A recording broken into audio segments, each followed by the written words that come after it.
금년 93세이신 엄마 박정림 여사가 코로나로 가족 이외의 사람들을 만날 수 없다는 것이 어머니의 아쉬움이고 나도 아쉽고, 그래서 어머니의 삶과 어머니가 사랑하고 아꼈던 이웃들과 가족들을 영상으로 기록하여 어머니께 선물하고자 한다. 엄마가 안 계신 앞마당에 살구가 이리저리 뒹굴고 있다.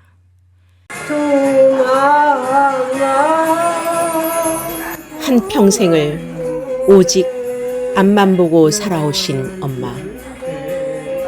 당신 입에는 들어가는 것도 아까워하시고 오직 자식들 걱정만 하시며 살아오신 엄마.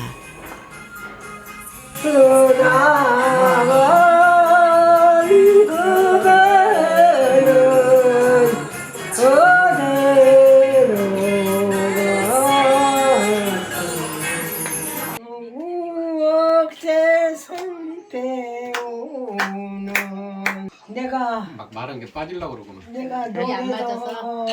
물. 얼마나 좀더 찌고 그랬는지 생각나지. 지난 5월 24일 엄마는 뇌경색으로 병원에 입원하던 중 야 걱정하지 마라. 나는 이 적당히로 잘하고 있은 게 뇌졸중으로 중환자실에 2주 동안 계셨다. 중환자실에 계실 때 그동안 어린 시절 엄마와 함께했던 수많은 날이 필름 스캔을 뜨는 것처럼 지나갔다. 위로 오빠 한 분이 계시고 딸만 6 형제를 낳으셨다. 맏딸인 나는 엄마랑 한 방에서 잤기 때문에 엄마가 4째, 5째 동생을 낳으실 때 또 딸이라고 펑펑 우신 것을 기억한다. 엄마는 2018년 뇌경색으로 쓰러진 후 병원에서 퇴원하여 군포로 오시는 동안 단 1초도 멈추지 않고 울고 또 울고 올라오셨다. 올해 봄 오미크론 확정을 받으시고 후유증이 있으셔서 이러다가는 고향 땅 한번 밟아보지 못하고 돌아가시게 할 것 같아 무리하게 엄마를 모시고 매화꽃이 피는 날 고향 장성에 도착했다. 평생 엄마가 사셨던 당신의 침대에 앉으시자마자 엄마는 노래를 부르기 시작하시며 마음껏 펑펑 울고 싶은데 눈물이 안 나온다고 하시며 노래를 부르셨다. 엄마는 내가 이 집을 떠날 때 다시는 돌아오지 못할 것으로 생각했는데 다시 오고 보니 좋기도 하고 눈물도 나온다고 하시며 마을에 사람들이 찾아와서 건네주는 봉투를 한 사코마다 하시면서도 살며시 주머니에 넣으시며 내가 사실은 돈을 쓸 때가 많다고 하셨다. 엄마가 아프지 않으실 때는 아지랑이가 피어오르는 이른 봄부터 작은 텃밭을 일구셨는데 그곳에는 엄마 친구인 매화나무와 그 밑 틈새에서 자라는 광대나물이 보라색 꽃을 피워 엄마의 벗이 되어 주었다. 그래서 그런지 광대나물 꽃을 보면 엄마를 생각하게 된다. 또한 엄마가 중환자실에 계실 때 우리보다도 더 매일 찾아오며 엄마가 일어나시기를 바라는 2분이 있었다. 그분들은 학교 선생님을 하시다가 정년을 맞아 친정 동네로 전원 생활을 하시러 오신 분들인데 엄마와의 20년 생활을 기록하고 모아두신 스토리 사진을 보고 깜짝 놀랐다. 코로나로 인해 오랫동안 두 분과 만나지 못한 엄마에게 이 영상을 촬영해 보여드리기로 한다. 박소영입니다. 너무 많은데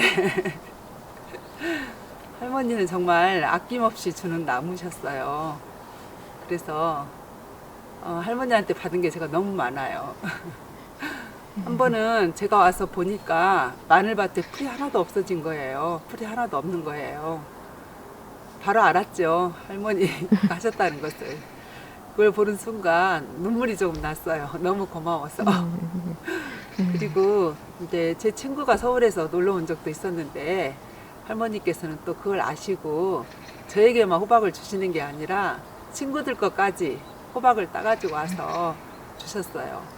그래서 그 친구를 만나면 지금도 그 친구가 그 할머니는 잘 계시냐고 안부를 물어요. 이제 할아버지 돌아가시고 나서 할머니 혼자 계셔서 그때 정말 할머니 집에 제가 매일 놀러 오고 할머니하고 보낸 시간이 정말 많았어요. 근데 이제 그때 이제 우리 집에 손님이 온다는데 그 무렵에 할머니가 무생채를 해서 주셨는데 너무 맛있는 거예요. 그래서 제가 용기를 내서 할머니한테 이러이러한데 할머니께서 무생채를 좀 해주세요. 부탁을 했어요. 그랬더니 또 할머니께서는 흔쾌히 맛있게 무생채를 해주셔가지고 집에 온 손님에게 제가 대접을 한 적도 있습니다. 밤을 또 보냈어 우리 나한테다가 대답하냐? 이거 밤이 이렇게 크고 좋아요. 할머니 많이 드세요. 자, 어메 고맙네 민희 엄마. 좋은 밤을 이렇게 애쓰고 있었어. 할아버지 돌아가시고 할머니께서 이제 저희들을 데리고 그 밤산으로 가셨어요. 그래가지고 할머니는 이제 무릎이 안 좋으시니까 계속 거기서 밤을 주울 수 없었죠. 그래서 제가 이제 밤을 주웠는데 밤이 너무 크고 처음으로 밤을 주워봤어요. 그래서 밤 주는 재미가 보통이 아니었어요. 그리고 이제 밤을 주워가지고 와서 제가 수레에다 막 한 푸대 싣고 와가지고 할머니한테 갖다 드렸는데 할머니께서 이렇게 많이 좋은 걸 해왔냐고 하면서 너무 좋아하셨어요. 그게 지금도 눈에 선합니다. 사실 저희 엄마는 멀리 계셔요. 근데 할머니가 가까이 계시니까 저는 그냥 현재 엄마다 이런 생각도 들었고 또 제가 조금 안 좋은 일 있을 때도 할머니께서는 제 마음을 알아주시고 미리 이렇게 위로를 해주시고 그래서 엄마처럼 친구처럼 이렇게 할머니하고 지냈거든요. 할머니한테 받은 게 너무 많아서 저는 할머니한테 별로 못 해드린 것 같아요. 그거에 비하면. 근데 그 무렵에 제가 이제 일본 동생 집에 놀러 간 거예요. 그래가지고 갔다 왔는데 할머니가 병원에 계셔가지고 너무 마음이 그랬어요. 제가 평소에 할머니가 맨날 어깨 아프시다고 그래서 이제 할머니 드리려고 파스를 사왔는데 그래서 그때 병원에 가서 파스를 붙여드렸어요. 네, 감사합니다. 윗집 김 선생입니다. 생각나는 게 너무 많아가지고 지금 뭐부터 끄집어내야 될지 잘 모르겠는데 할머니는 제 농촌 생활에 사부님 또는 뭐 멘토 또는 인도자 뭐 그런 역할 또는 내게 있어서 철학자까지 그렇게 등극하신 그런 분이십니다. 그래서 할머니가 가장 제게 다가왔던 그 명언 중에 하나, 제가 어느 날 할머니 하도 일을 잘하시니까 할머니는 어쩜 그 비결 좀 가르쳐 주세요. 어쩜 그렇게 일을 잘하세요 하니까 그냥 뭐 비결 있단가? 가난이 장군이지. 뭐 이렇게 그 말을 듣는 순간 너무나 어느 철학자도 하지 못한 그런 감동적인 말씀이셨습니다. 그래서 생각해 보니까 할머니께서 일남 육녀죠. 일남 육녀를 키우시는 동안 그런 삶에서 얻어진 그런 진리 아니겠는가 그렇게 싶었습니다. 그리고 할머니는 정말 시체말로 일자무식이시죠. 근데 그 정말 백자 만자 공부한 저보다도 더 삶에 대해서는 깨트리고 계시는 그런 분이셨기 때문에 저는 존경합니다. 할머니 감사합니다. 제가 마당을 다닐 때나 이 동네 아무튼 사는 동안은 할머니 생각이 항상 앞섭니다. 할머니 감사하고 감사합니다. 그리고 오래오래 사세요. 지금 90 몇 세신데도 정신이 총총하셔서 저도 그 머리 본받고 싶습니다. 90세이신 아버지는 우리 창을 좋아하셔서 아버지의 낡은 애마, 작은 녹음기에서는 언제나 창 소리가 울려 퍼지고 고된 일을 하시다가 잠시 허리를 펴실 때 피로 회복제로 소주 한 잔을 드신 아버지의 손가락 사이에는 늘 담배가 끼워져 있다. 평생 담배를 못 끊으실 것만 같았던 아버지는 엄마가 무릎 관절을 수술하시기 위해 병원에 계시는 동안 담배를 끊으셨다. 남들에게는 순하고 내성적이며 별 말씀이 없으신 아버지는 당신의 성격을 참지 않으시고 유독 엄마 속을 많이 상하게 하시더니 기력을 못 차리시고 인생 무상을 알려주셨다. 아버지의 장례 기간 2일째 되던 날 아침에 아버지 영전에 아버지처럼 예쁘고 고운 새 한 마리가 사진 앞에 10여 분 동안 우리와 함께 마치 인사를 하더니 호련히 비행기처럼 훨훨 날아갔다. 2016년 아버지가 돌아가시고 2017년 우리는 내 환갑 기념으로 칠형제와 그 가족 모두가 제주도로 여행을 다녀왔는데 2018년 어머니가 쓰러지셨다. 엄마는 쓰러진 후 우리 집에 오시는 첫날은 어쩐지 모르고 하룻밤을 주무시고 둘째 날은 아주 아파서 고통을 호소하셨다. 당신 살아온 인생이 서러워 하셨다. 고생만 하고 살다가 이제 좀 호강하는가 싶었는데 이렇게 되었다며 눈물로 회고록을 새벽까지 쓰시며 이제 딸들하고 재미있게 사나 했는데 억울하다고 울고 또 우셨다. 내가 가장 힘들 때 여지없이 전화를 걸어오셨다. 잘 있냐? 최서방도 잘 있냐? 엄마가 최서방을 잘 있냐고 물으시는 것은 최서방이 잘 있어야 딸이 잘 있다는 것으로 생각하기 때문이다.